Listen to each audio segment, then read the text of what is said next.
कैसे हो आप सभी? अच्छे होंगे आप सभी।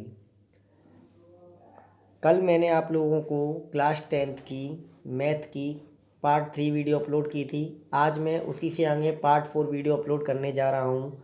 कल मुझे आप लोगों के द्वारा एक्सरसाइज 1.2 के 2 क्वेश्चंस में क्वेरी आई थी, क्वेश्चन नंबर 6 और क्वेश्चन नंबर 7। आज मैं उनको डिस्कस करूँगा और आपको समझाने का प्रयास करूँगा। आपको उम्मीद है समझ में आएंगे ये क्वेश्चन है। जैसे क्वेश्चन नंबर 6 में आपके सामने लिखा था, कोई एक्सरसाइज 1.2 के में आपका समय वेस्ट नहीं करना चाहते, सीधे आपको एक्सरसाइज कराने का एम था जिससे आपका कोर्स जल्दी से जल्दी कवर हो और आप अच्छे से अच्छे मार्क्स ला सकें। क्वेश्चन नंबर 6 में आपके सामने लिखा है कि एक्सप्लेन वाई कि 7 into 11 into 13 plus 13 and 7 into 6 into 5 into 4 into 3 into 2 into 1 plus 5 are composite number. आपको प्रूफ करना है कि ये आपके कंपोजिट नंबर हैं। ये आपके सामने जो नंबर लिखे हुए हैं वो आपके क्या हैं? कंपोजिट नंबर है। कैसे नंबर है आपके सामने? ये कंपोजिट नंबर है। कैसे नंबर है आपके? कंपोजिट नंबर है आपके। तो कंपोजिट नंबर को मैंने कल आपको बताया था कि कंपोजिट नंबर वे होते हैं जो वन और इटसेल्फ से अलग कम से कम एक फैक्टर और रखते हैं। वन और इटसेल्फ से अलग कम से कम एक फैक्टर और रखते हैं, मतलब ज़्यादा तो रख ही सकते हैं लेकिन कम से कम वन और इटसेल्फ से अलग एक फैक्टर और रखते हैं। तो कहने का मतलब क्या है कि कंपोजिट नंबर के लिए यहाँ पर जो इसके लिए एक चीज़ और समझ नहीं है। अगर कंपोजिट नंबर के लिए मैं आपको एक चीज़ समझाना चाहूँगी, मैंने कंपोजिट नंबर के आगे तीर लगा के समझाना चाहे कि कंपोजिट नंबर के जो प्राइम फैक्टर्स होते हैं, अगर मैं कोई कंपोजिट नंबर है अगर उसके मैं प्राइम फैक्टर करता हूँ तो जो प्राइम फैक्टर्स होते हैं वो are smaller than composite number. क्या कहा उन्होंने कि अगर मैं कंपोजिट नंबर के फैक्टराइज करता हूँ तो जो उसके प्राइम फैक्टर आते हैं वो ऑलवेज कंपोजिट नंबर से क्या होते हैं? स्मॉलर होते हैं। क्या होते हैं? स्मॉलर होते हैं। मैंने कंपोजिट नंबर के लिए क्या बताया कि कंपोजिट नंबर वो नंबर होता है जिसके लिए कम से कम एक और इटसेल्फ को छोड़कर, मतलब एक और इटसेल्फ मतलब स्वयं नंबर को छोड़कर एक अलग फैक्टर भी होता है। जैसे आपके सामने मैंने 14 लिखा है, जैसे आपके सामने मैंने क्या लिखा है? 14 लिखा है। तो 14 आपको पता है 14 1 से डिविजिबल है, 2 से डिविजिबल है, 7 से डिविजिबल है और 14 से डिविजिबल है। दैट मीनिंग क्या हुआ कि 1 2 7 14 क्या हो गए? इसके फैक्टर हो गए। तो इसका मतलब है 1 2 7 14 क्या हो जाएगा? जब जब 1 2 7 14 से डिविजिबल है तो इसका मतलब क्या हुआ कि इसके कई सारे फैक्टर हो गए। जब आपके पास में वन और इटसेल्फ नंबर से अलग कोई एक अलग फैक्टर हो तो हम कह सकते हैं वो कंपोजिट नंबर है। तो कहने का मतलब 14 क्या हुआ? आपका कंपोजिट नंबर हुआ। आपसे मैंने यहाँ पर एक कंपोजिट नंबर तो मैंने आपको समझा दिया, लेकिन मैंने एक यहाँ लाइन लिखी थी कि प्राइम फैक्टर्स होते हैं जो। अब मैंने आपको बताया कि प्राइम फैक्टर्स कैसे निकलते हैं। जब हम किसी भी नंबर के हम फैक्टराइज करते हैं तो वो जो फॉर्म में मल्टीप्लिकेशन फॉर्म में लिखे जाते हैं वो प्राइम फैक्टर कहलाते हैं आपके। तो 14 के जब हम प्राइम फैक्टर की फॉर्म में लिखने का प्रयास करते हैं तो 2 का डिवाइड 14 में 7 टाइम जाता है, 7 का 7 में 1 टाइम जाता है। तो 14 को हम क्या लिख सकते हैं? 2 इंटू 7 लिख सकते हैं। क्या लिख सकते हैं? 2 इंटू 7 लिख सकते हैं। तो 2 और 7 जो आपके प्राइम फैक्टर हैं वो किससे स्मॉल हैं? 14 से कम है कि नहीं है? तो आपसे कहा गया है कि प्राइम फैक्टर जो होते हैं आपके are smaller than composite number. जो आपके पास में प्राइम फैक्टर्स होते हैं वो आपके कंपोजिट नंबर से क्या होते हैं? स्मॉलर होते हैं। इतनी बात आपको समझ आई। एक बात ये भी समझनी है, जो प्राइम फैक्टर इसके 2 और 7 होते हैं इसके लिए याद रखना, ये जो आपके पास में सामने प्राइम फैक्टर 2 और 7 लिखे हैं तो इसका मतलब ये है कि 14 जो है 2 और 7 से डिविजिबल होता है। तो कहने का मतलब प्राइम फैक्टर भी वही होते हैं, प्राइम फैक्टर के द्वारा भी आपका नंबर डिविजिबल होता है। प्राइम फैक्टर के द्वारा नंबर भी आपका डिविजिबल होता है। जैसे 2 और 7 क्या है? इसके प्राइम फैक्टर हैं। तो इसका मतलब क्या हुआ कि ये 2 और 7 से क्या होगा? डिविजिबल होगा। इतना मैंने आपको बेसिक कंप्लीट करने के लिए समझाया।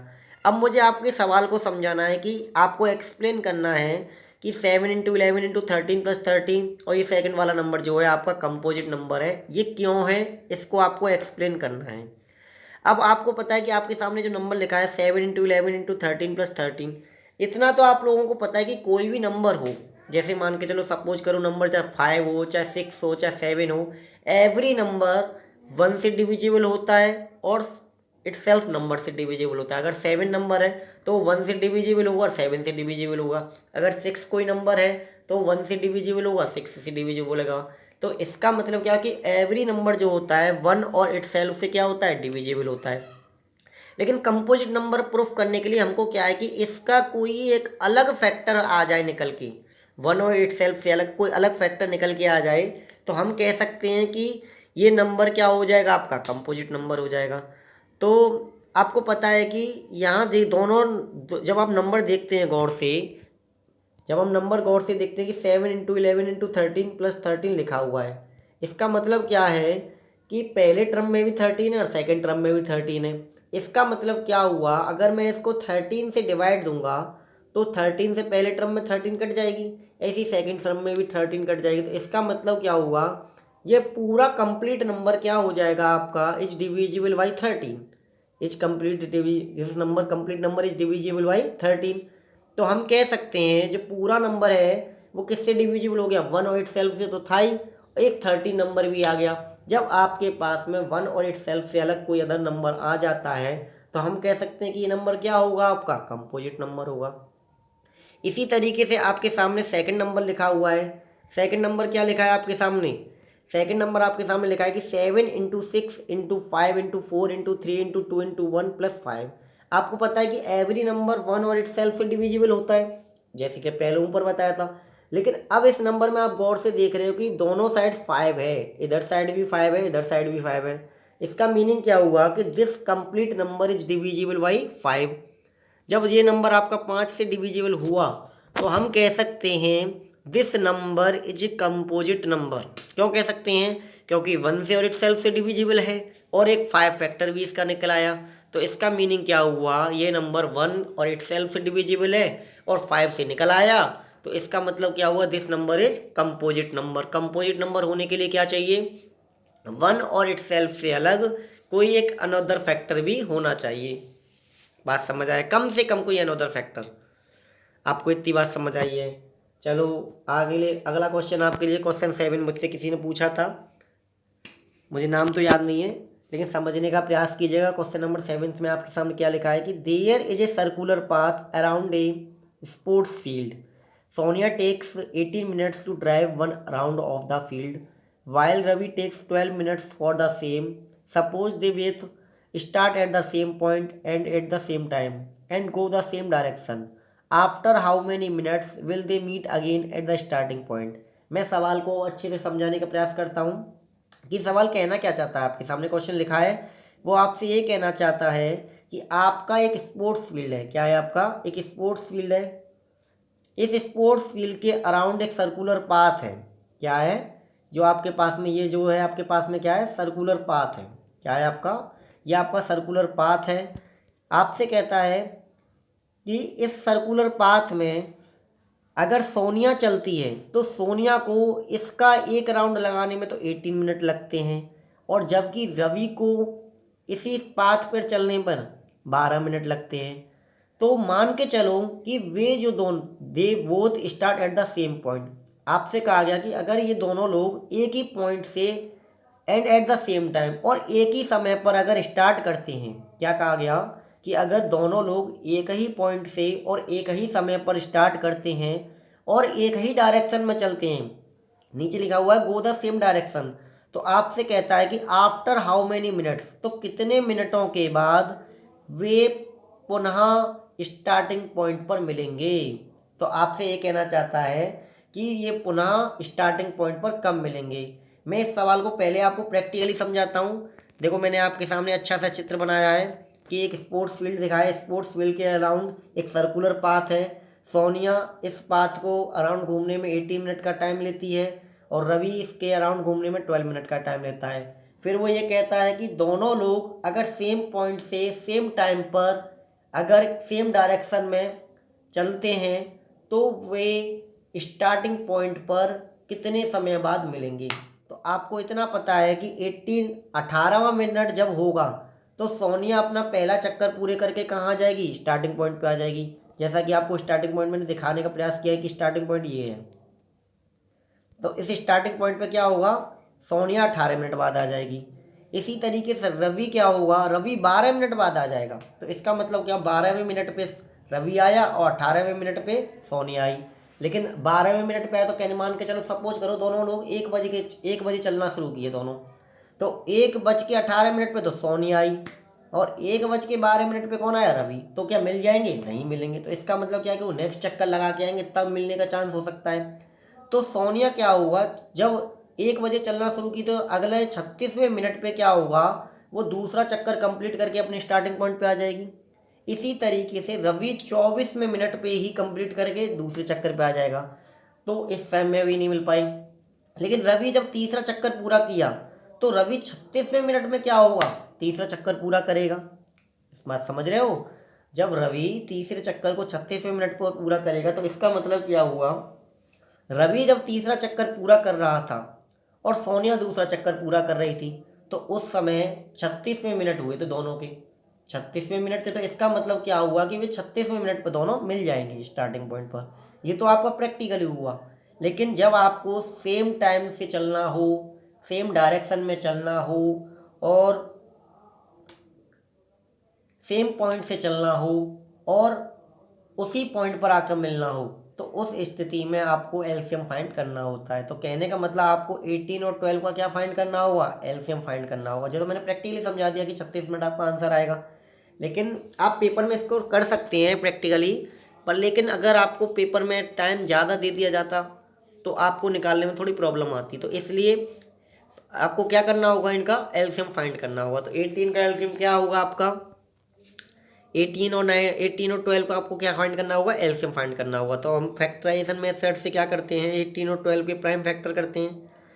तो 18 के क्या होंगे 2 की पावर 1 इंटू 3 की पावर 2 और 12 के क्या होंगे 2 की पावर 2 इंटू 3। तो मैंने एलसीएम के लिए क्या बताई थी प्राइम फैक्टराइजेशन मेथड से, एलसीएम के लिए ये बताई थी, जो नंबर हैं आपके सामने लिखे हुए उन नंबरों में जो भी आपके सामने प्राइम फैक्टर लिखा है उस प्राइम फैक्टर की हाईएस्ट पावर का प्रोडक्ट। तो जैसे आपको यहाँ 2 दिखा है तो 2 की हाईएस्ट पावर कितनी है 2, तो 2 की पावर 2 उठा ली। 3 दिखता है तो 3 की हाईएस्ट पावर कितनी है 2, तो 3 की पावर 2 उठा ली। तो 2 की पावर 2 कितना हुआ 4 और 3 की पावर 2 कितना हुआ 9, तो 9 4 जा 36। समझ आया होगा। तो hence after 36 minute they will meet at starting point. कहने का मतलब क्या होगा, वो 36 मिनट के बाद वो स्टार्टिंग पॉइंट पर मिलेंगे। मुझे उम्मीद है आपको ये सवाल अच्छे से समझ आया होगा। अब मैं आप लोगों के सामने नेक्स्ट एक्सरसाइज के लिए जो भी मेरे कंसेप्ट हैं उनको समझाने का प्रयास करूंगा। आपके जो नेक्स्ट टॉपिक के लिए आपका नेक्स्ट टॉपिक है रिविजिटिंग इरेशनल नंबर। क्या है आपके पास में, रिविजिटिंग इरेशनल नंबर। मैं आपको इरेशनल नंबर की कहानी समझाने का प्रयास करूंगा। तो इरेशनल नंबर की कहानी समझाने से पहले मैं आपको रेशनल नंबर समझाना चाहूँगा। देखो रेशनल नंबर क्या होता है अच्छे से समझेंगे, किसी भी प्रकार की कोई हड़बड़ाहट मत करना। जैसे रेशनल नंबर क्या होते हैं, रेशनल नंबर वे नंबर होते हैं जिनको पी बाई क्यू की फॉर्म में लिखा जाता है। रेशनल नंबर क्या होते हैं, जिनको पी बाई क्यू की फॉर्म में लिखा जाता है। Where q does not equal to zero, वहाँ क्या होता है, क्यू की जो वैल्यू होती है वो जीरो नहीं होती है।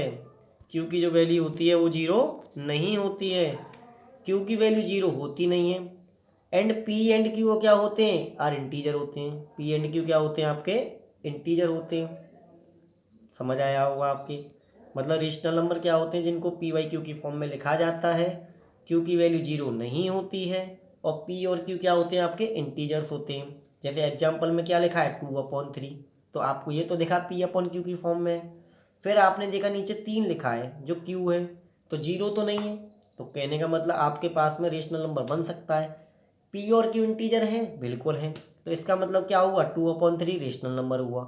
मैं आपको 1 जानना चाहूँगा, 1 2 3 4 ये क्या है आपके रेशनल नंबर हैं या नहीं है। ये सब पी अपॉन क्यू की फॉर्म में तो नहीं लिखे हैं, लेकिन आपको इतना पता होना चाहिए कि अगर 2 लिखा है तो 2 को हम ये भी तो लिख सकते हैं 2/1।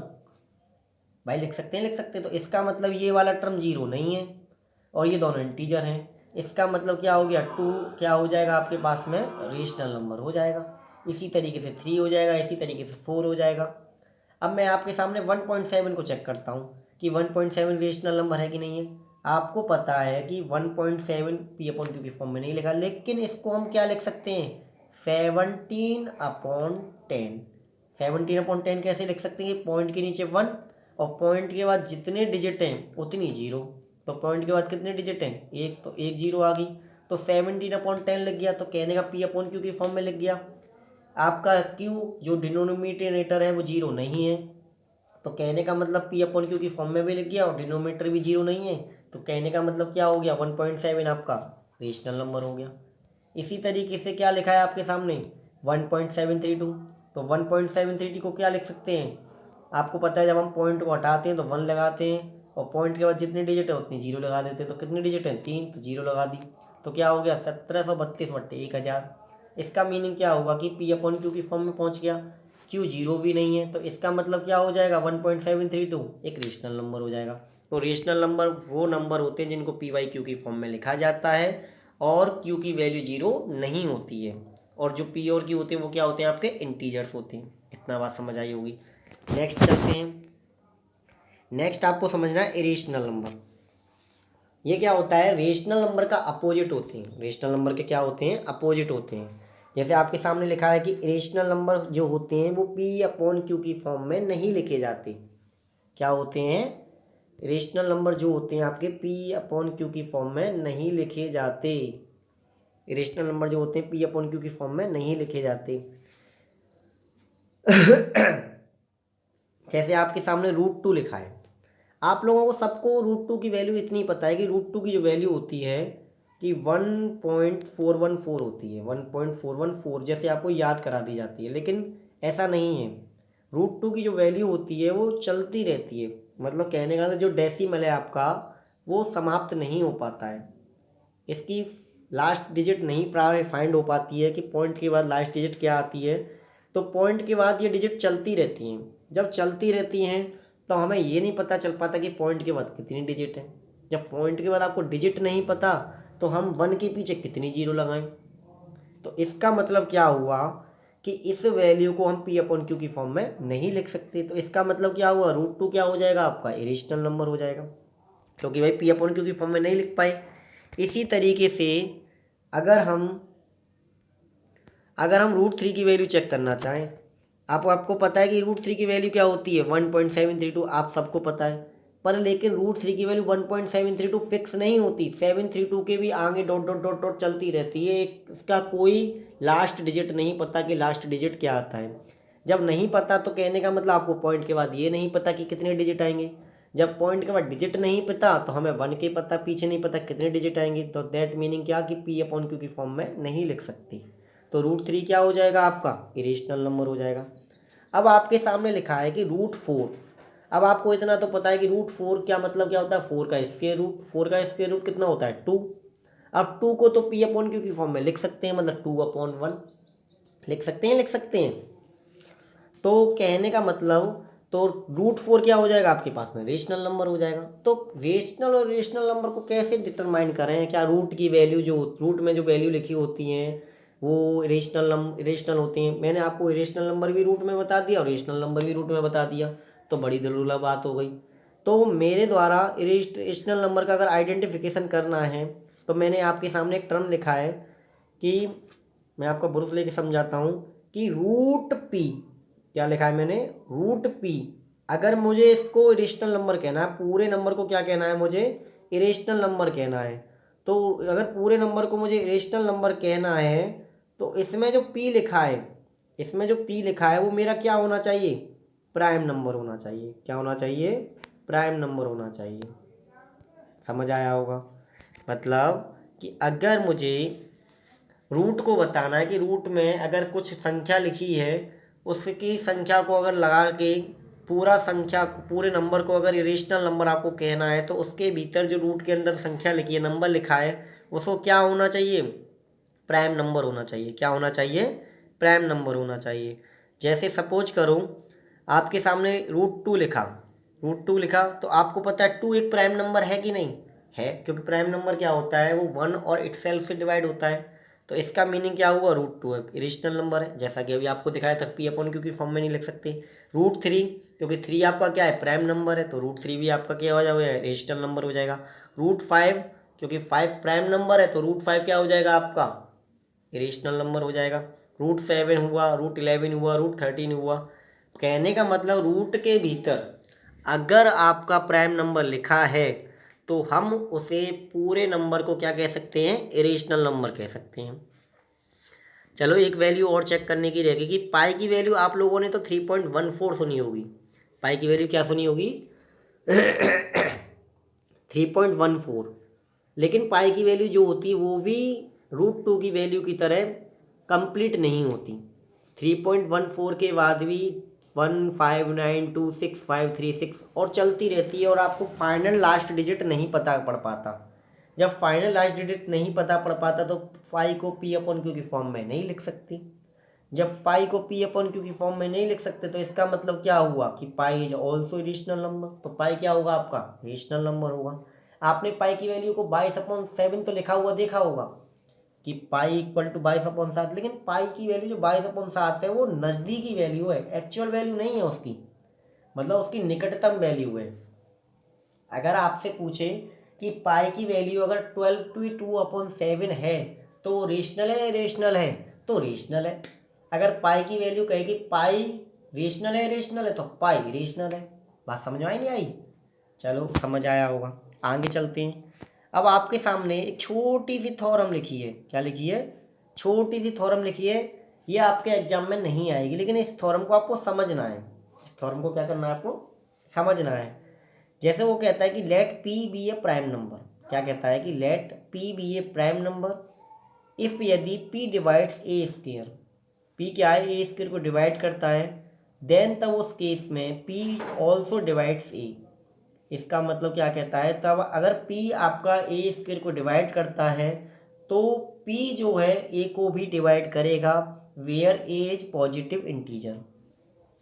मैं आपको थोड़ा सा इसको साइड में जो मैंने बॉक्स बनाया है उसके थ्रू समझाने का प्रयास करता हूँ। जैसे मैंने P बराबर 5 लिख दिया है और ए स्क्वायर इक्वल टू 25, तो पता है कि A की वैल्यू क्या आएगी आपकी 5 आएगी।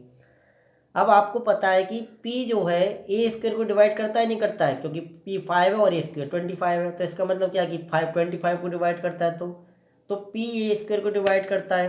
तो आप देख रहे हो कि ए की वैल्यू भी 5 है तो P ए को भी डिवाइड करता है। तो ये रिजल्ट आपसे क्या बताता है कि अगर P ए स्क्वायर को डिवाइड करता है तो P एक प्राइम नंबर हो तो उस केस में P ए को भी डिवाइड करेगा। रिजल्ट समझ आया नहीं आया? अगर P ए स्क्वायर को डिवाइड करता है तो P ए को भी डिवाइड करेगा। आपको समझ आया होगा। कहने का मतलब क्या हो जाएगा, एक और बात समझने की है कि P अगर प्राइम नंबर है तो P प्राइम फैक्टर भी तो होगा ए स्क्वायर का। भाई P अगर ए स्क्वायर को डिवाइड करता है इसका मीनिंग क्या है कि P प्राइम फैक्टर होगा किसका, ए स्क्वायर का। चलो इससे वो आपको थ्योरम समझ आना चाहिए। थ्योरम क्या कहती है कि अगर P ए स्क्वायर को डिवाइड करता है तो P ए को भी डिवाइड करेगा, लेकिन P क्या होना चाहिए, एक प्राइम नंबर होना चाहिए। ए क्या होना चाहिए, पॉजिटिव इंटीजर होना चाहिए। तो अगर आपके पास में पॉजिटिव इंटीजर ए लिखा है अगर मैं उसके फैक्टराइजेशन कर देता हूँ, क्या कर देता हूँ, फैक्टराइजेशन कर देता हूँ, तो फैक्टराइजेशन करने पर ए की वैल्यू क्या आ जाती है, P1 into P2 into P3 into P dot dot dot Pn। अगर मैं ए को फैक्टराइजेशन करता हूँ तो ये इस फॉर्म में आता है। तो आपको पता है कि ए स्क्वायर क्या हो जाएगा, ए स्क्वायर जो हो जाएगा आपका ए इंटू ए होगा। तो ए की वैल्यू यहाँ पुट की, फिर दूसरी ए की वैल्यू यहाँ पुट की। अगर हम इनका मल्टीप्लाई करते हैं तो आपको पता है कि P1 के 2 टर्म हो गए, P2 के 2 टर्म हो गए, तो सबका क्या हो जाएगा, स्क्वायर हो जाएगा। तो P1 square, P2 square, P3 square dot dot dot dot Pn का स्क्वायर। अब आपको क्या दिया है कि P divides A square. P अगर डिवाइड्स ए स्क्वायर को डिवाइड करता है तो इसका मतलब क्या हो जाएगा, P is a prime factor of a square. P क्या हो जाएगा, ए स्क्वायर का प्राइम फैक्टर हो जाएगा। P क्या हो जाएगा, ए स्क्वायर का प्राइम फैक्टर। तो ए स्क्वायर का जब प्राइम फैक्टर हो जाएगा तो prime factor of a square is of the form of. अब आप देखते हो कि ए स्क्वायर को जो प्राइम फैक्टर है, ए स्क्वायर के अगर आप प्राइम फैक्टर देखते हो कि P1 square, P2 square dot P3 square dot dot Pn square, तो इसका मतलब क्या हुआ कि अगर आप prime factor of a square के is in the form of square, किस फॉर्म में होते हैं वो, स्क्वायर की फॉर्म में होते हैं। जब स्क्वायर की फॉर्म में है आपके तो आपको पता होना चाहिए कि पी भी किस फॉर्म में होना चाहिए आपका, पी भी आपका स्क्वायर की फॉर्म में होना चाहिए। तो P अगर स्क्वायर की फॉर्म में होगा तो ए स्क्वायर की वैल्यू क्या हो जाएगी आपके पास में, P1 square into P2 square dot P3 square dot dot Pn square dot into P square. तभी तो आप कहोगे, क्योंकि ये प्राइम फैक्टर है। तो यहाँ से एक ही वैल्यू क्या निकल आएगी आपके पास में, P1 into P3 dot dot dot Pn into P। तो इसका मतलब क्या हुआ, जब इसमें P टर्म मौजूद है तो हम कह सकते हैं कि P is a one of prime factor of A. P ए का प्राइम फैक्टर है, प्राइम फैक्टर्स में से एक है। तो दैट मीनिंग क्या हुआ कि P डिवाइड्स ए। मुझे ये थ्योरम आपको समझानी नहीं है, लेकिन आपको रिजल्ट को समझाना है। रिजल्ट क्या कहता है आपसे, अगर P ए स्क्वायर को, मुझे आपको थ्योरम नहीं समझानी है, केवल रिजल्ट समझाना है कि रिजल्ट क्या कहता है। कि आपसे ये कहता है कि अगर P आपका ए स्क्वायर को डिवाइड करता है तो इस रिजल्ट का फ़ायदा ये होता है कि P ए को भी डिवाइड करेगा। यहाँ आपके पास में P प्राइम नंबर है और ए आपका इंटीजर है। बात समझ आई नहीं आई? आशा है मुझे आपको ये टॉपिक्स अच्छे से समझ आए होंगे। आगे की कहानी मैं आपको कल समझाऊंगा। तब तक के लिए बाय बाय।